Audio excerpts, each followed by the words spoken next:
තවත් ඡන්ද ප්‍රතිඵලයක්. ඔබ නැවතත් ජනාධිපතිවරණ ප්‍රතිඵල විකාශය සමගින් තවත් ඉතාමත්ම කෙටි ප්‍රතිඵල ප්‍රමාණයක් තමයි රෝෂණි අපට ලැබීමට නියමිතව තිබෙන්නේ. මදුෂාන් ඡන්දබල ප්‍රදේශ තවත් එකක පමණයි ඡන්ද ප්‍රතිඵල නිකුත් වීමට නියමිතව තිබෙන්නේ.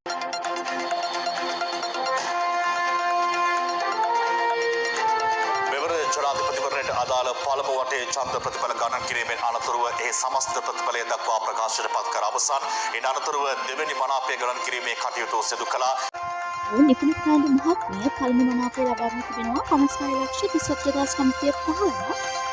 එලෙසම ඇයට හිමි වී ඇති දෙවැනි මනාප සංඛ්‍යාව 1,50,267 තරම්. එයන්න ඇය ලබන දෙවැනි මනාප සංඛ්‍යාව මුළු මනාප සංඛ්‍යාව ඡන්ද 57,47,179ක්.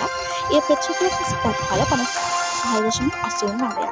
ඒ අනුව ධම්මිකා සිල්වා මහත්මිය ලබාගෙන ඇති පළමු මනාප සංඛ්‍යාව 43,63,55ක්ද දෙවැනි මනාප සංඛ්‍යාව 1,67,867ක් සමග මුළු මනාප සංඛ්‍යාව ප්‍රතිශතයක් ලෙස 44.11යි.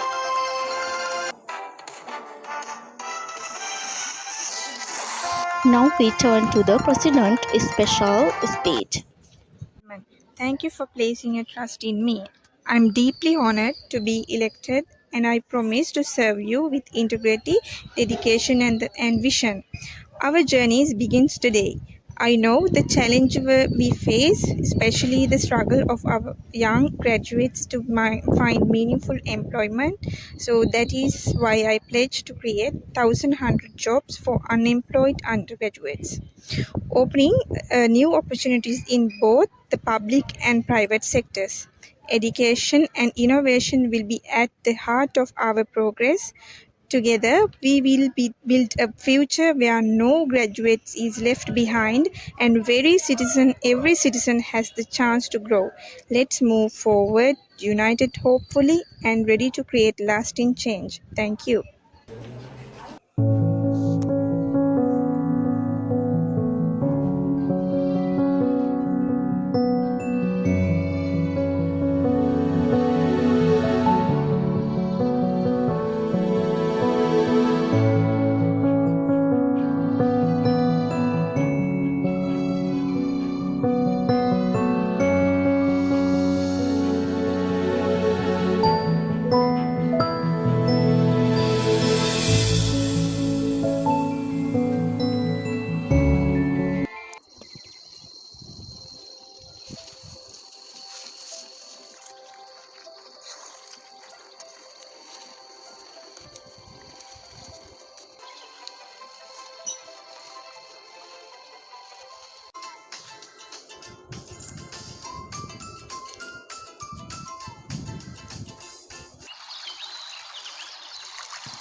A few years later.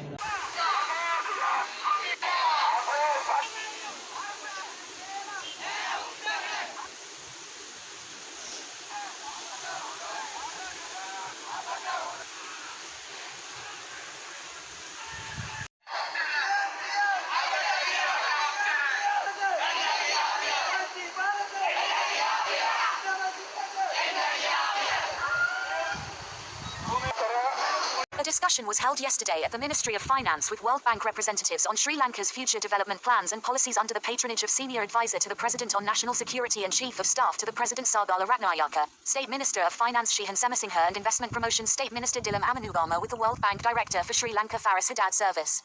The future development plans and policies of the country were discussed at length during the meeting. The discussions focused on improving fiscal oversight and debt management, improving tax administration,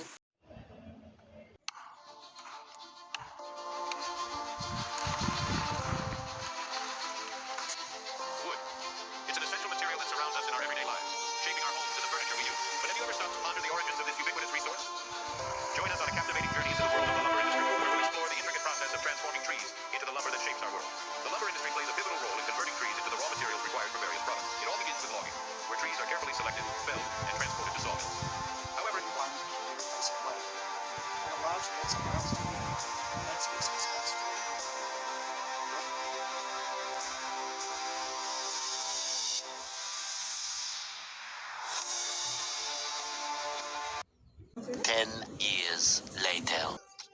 Climate change. If we don't take action, than it was in 1900.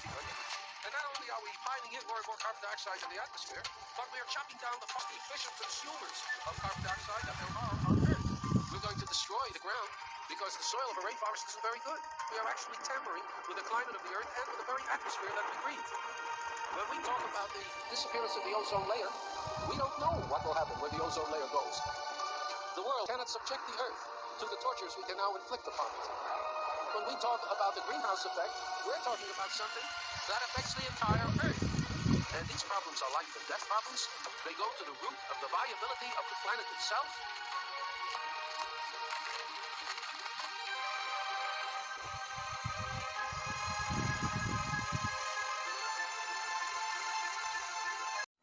an abundant ocean.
सका अपनी मंजिल से मिल न सका पैरों से कुचल डाला तुमने एक पल में मसल डाला तुमने रोएंगे बदन के जख्म मेरे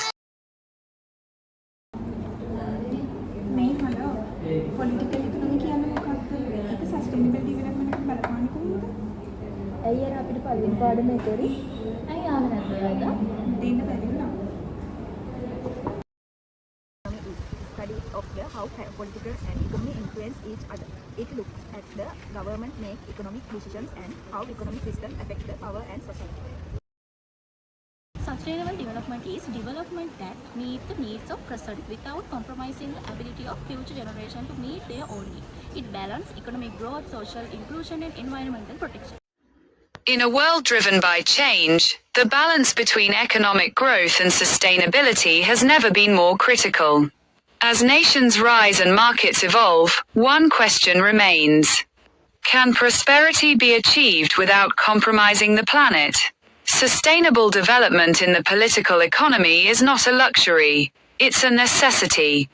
It demands policies that prioritize long-term well-being over short-term gains. It requires collaboration between governments, industries, and communities. And it calls for innovation rooted in equity, inclusion, and resilience. To archive a future worth inheriting, we must rethink how economies work. Not just for profit, but for people and the planet. The time to act is now, because sustainable progress is not just a goal,